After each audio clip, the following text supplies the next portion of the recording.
Hello friends, నేను రాజు గారు. గత వారం రోజుల నుంచి ఆంధ్రప్రదేశ్కి సంబంధించినటువంటి పాలిటిక్స్ను బాగా అబ్జర్వ్ చేస్తే ఒక విషయం మనకు స్పష్టంగా కనబడుతుంది. టార్గెట్ పవన్ కళ్యాణ్. పవన్ కళ్యాణ్ను టార్గెట్ చేసుకొని ముఖ్యంగా వైఎస్ఆర్సీపీ రెచ్చిపోతుంది.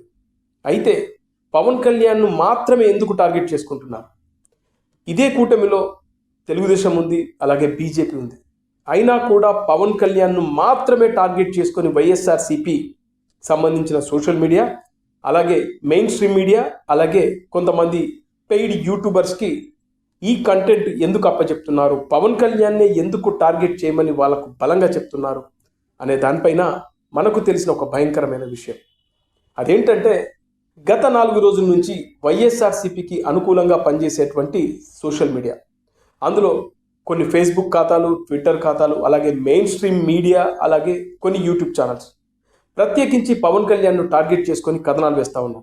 అయితే వీళ్ళకు పైనుంచి ఆర్డర్స్ వచ్చాయి. పవన్ కళ్యాణ్ను టార్గెట్ చేసుకొని ఈ 4 రోజులు మీరు అతన్ని భయంకరంగా టార్గెట్ చేయాలనేది వాళ్ళకు అందిన మెసేజ్. అయితే ఏ టాపిక్ మీద వాళ్ళని టార్గెట్ చేసుకోమన్నారు? ముఖ్యంగా ఈ కిరణ్ రాయల్ ఇష్యూ. కిరణ్ రాయల్కి సంబంధించి బాధితురాలు అని చెప్పుకునే లక్ష్మి అనే మహిళ, ఆమె రీసెంట్గా ఒక ప్రెస్ మీట్ పెట్టింది. అందులో పవన్ కళ్యాణ్ నన్ను ఏమీ అనడు, ఎందుకంటే పవన్ కళ్యాణ్కి సంబంధించినటువంటి పెన్ డ్రైవ్ నా దగ్గర ఒకటి ఉందని కిరణ్ రాయల్ నాకు చెప్పారని ఆమె ఒక సెన్సేషనల్ కామెంట్ చేసింది. ఆ పెన్ డ్రైవ్ గురించే మీరు టార్గెట్ చేసుకొని మాట్లాడాలి. అందులో పవన్ కళ్యాణ్ అలాగే పూనం కౌర్కు సంబంధించినటువంటి వీడియోలు ఉన్నాయనే దాన్ని జనాల్లోకి బలంగా తీసుకెళ్లాలనేది వాళ్ళకి ఇచ్చిన ఆపరేషన్. ఇక మరొకటి సుగాలి ప్రీతి. గతంలో పవన్ కళ్యాణ్ గారు చాలా సందర్భాల్లో సుగాలి ప్రీతికి అన్యాయం జరిగింది, నేను న్యాయం చేస్తానని మాట్లాడిన ఆ మాటల్ని మళ్ళీ రీలోడ్ చేస్తూ ఆ విషయాన్ని జనాల్లోకి బలంగా తీసుకెళ్ళాలి. సుగాలి ప్రీతి విషయంలో పవన్ కళ్యాణ్ ఏం చేస్తున్నట్టు, పవన్ కళ్యాణ్ మాట తప్పాడు, పవన్ కళ్యాణ్కు కమిట్మెంట్ లేదు అనేది జనాల్లోకి బలంగా తీసుకెళ్లాలనేది వైఎస్ఆర్సీపీ రెండో టాస్క్. ఇక మూడోది, ఆ మధ్యన పవన్ కళ్యాణ్ 30,000 మంది అమ్మాయిలు మిస్ అయ్యారు అనే దానిపైన ఒక సెన్సేషనల్ కామెంట్ చేశాడు.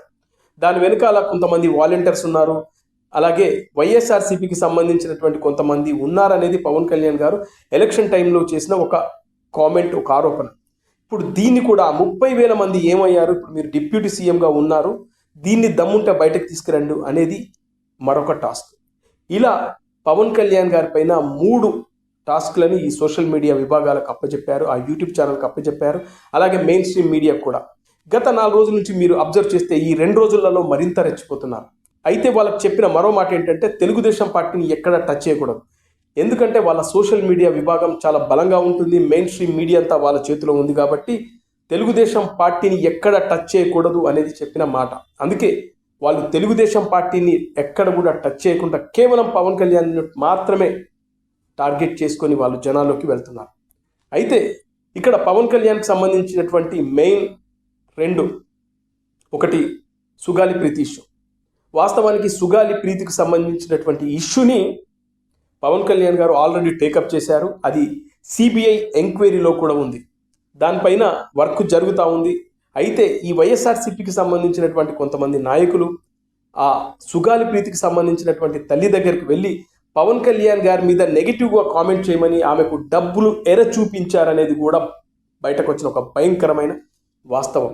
ఆమె ఎక్కడ కూడా నేను పవన్ కళ్యాణ్ గారి గురించి నేను తప్పుగా మాట్లాడను, ఈ ఫైల్ ముందుకు కదులుతుంది, సిబిఐ ఎంక్వైరీ జరుగుతుంది, పవన్ కళ్యాణ్ గారు పూనుకున్నారు కాబట్టే, చొరవ తీసుకున్నారు కాబట్టే ఇవాళ ఈ ఫైల్ ఈ మాత్రమన్నా కదులుతుందని చెప్పేసి ఆ తల్లి చెప్పడం. అయితే ఆమెతో పవన్ కళ్యాణ్ పైన నెగిటివ్గా మాట్లాడమని తీవ్రమైన ఒత్తిడి తీసుకొస్తున్నారు వైఎస్ఆర్సీపీకి సంబంధించినటువంటి అధిష్టానం. ఇక మరొకటి ఈ పూనం కౌర్కి సంబంధించినటువంటి ఇష్యూ. గత కొన్ని సంవత్సరాల నుంచి ఈ టాపిక్ను జనాల్లోకి తీసుకెళ్ళి ఆఖరికి చివాట్లు తిని 11 స్థానాలకు పరిమితమయ్యారు. అయినా కూడా ఈ వక్రబుద్ధి, ఈ నీచ బుద్ధి ఇంకా మారట్లేదు. అసలు నాకు అనిపించే విషయం ఏంటంటే నిజంగానే పూనం కౌర్ పవన్ కళ్యాణ్కి సంబంధించిన పెన్ డ్రైవ్ ఉండి ఉంటే, ఆమెకు సంబంధించి ఈయనకు సంబంధించిన వ్యవహారం ఏదో నడిచి ఉంటే ఈ పార్టీకి ఎప్పుడో బహిర్గతం అయ్యేది, జనాల్లోకి వెళ్ళేది. ఎందుకంటే కొంతమంది గోతికాడి నక్కలు ఇలాంటి టాపిక్ కోసం ఎదురు చూస్తూ ఉంటాయి. 100 కోట్లు ఖర్చు పెట్టైనా పవన్ కళ్యాణ్ని డీఫేమ్ చేయాలనే ఉద్దేశంతో కొంతమంది కాచుకొని ఉన్నారు, ముఖ్యంగా కొన్ని మీడియా సంస్థలు. అయితే అలాంటిది ఏది లేకపోవడంతోనే కావాలని ఈ బ్లాక్మెయిల్ రాజకీయాలు చేస్తున్నారనేది నాకు అనిపించే విషయం. నాకే కాదు, చాలామంది దీని మీద ఇదే మాట్లాడుతూ ఉన్నారు. ఎందుకంటే ఇలాంటిది ఏదో ఉంటే ఈ పాటికి ఎప్పుడో జనాల్లోకి వచ్చేది, కానీ వాస్తవానికి ఇలాంటిది లేదు. వాస్తవానికి కిరణ్ రాయల్ అన్నాడా లేదా అనేది తెలియదు, కానీ ఈ మహిళ కావాలని చెప్పి ఉండొచ్చు అనేది నేను అనుకుంటా. ఎందుకంటే ఇలాంటిది ఒకటి జనాల్లోకి తీసుకెళ్తే దీని మీద కొన్ని రోజులు చర్చ నడిపి పవన్ కళ్యాణ్ని చెడుగా చూపించవచ్చు, పవన్ కళ్యాణ్ పైన నెగిటివ్గా జనాల్లోకి తీసుకెళ్లొచ్చు అనేది వైఎస్ఆర్సీపీ మూకలు చేస్తున్నటువంటి ఒక భయంకరమైన ఆపరేషన్. అందులో భాగంగానే ఒక పావుగా ఈ లక్ష్మి అనే మహిళను వాడుకుంటున్నారు. మీరు గమనిస్తే తమ్మారెడ్డి భరద్వాజ్ అనే వ్యక్తి కూడా ఈ సుగాలి ప్రీతి మీద వీడియో చేశారు.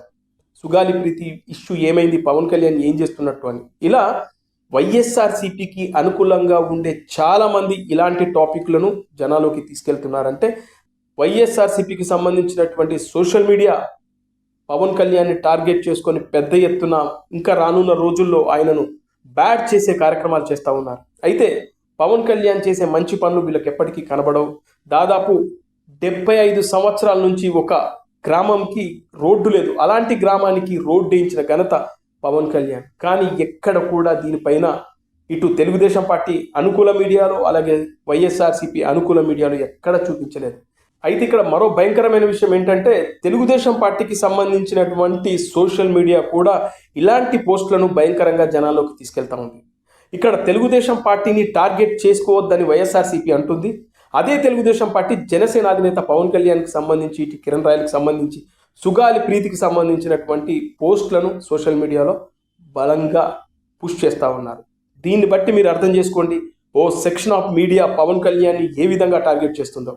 ఇక జనసేన పార్టీ విషయానికి వస్తే ఇంత జరుగుతున్నా కూడా జనసేన పార్టీకి సంబంధించినటువంటి సోషల్ మీడియా విభాగం ఏం చేస్తున్నట్టు. అయితే ఇక్కడ నాకు చాలా ఆశ్చర్యం కలిగించే మరో విషయం ఏంటంటే జనసేన పార్టీకి 21 మంది ఎమ్మెల్యేలు ఉన్నారు, అలాగే 2 ఎంపీలు ఉన్నారు. ఇప్పుడు జనాల్లో జనసేన పార్టీకి బలం పెరిగింది, కార్యకర్తలు ఉన్నారు, నాయకులు ఉన్నారు. కానీ ఎవ్వరు కూడా దీనిపైన బలంగా కౌంటర్స్ ఎందుకు ఇవ్వలేకపోతున్నారు అనేదే నాకు ఆశ్చర్యం కలిగించే విషయం. పవన్ కళ్యాణ్ పై ఇన్ని కుట్రలు జరిగినా ఎందుకు చేతగానితనంతో సైలెంట్గా కూర్చున్నారనే ప్రశ్న జన సైనికులు అలాగే పవన్ కళ్యాణ్ని అమితంగా అభిమానించే వాళ్ళ నుంచి వస్తున్న ఎదురు ప్రశ్న.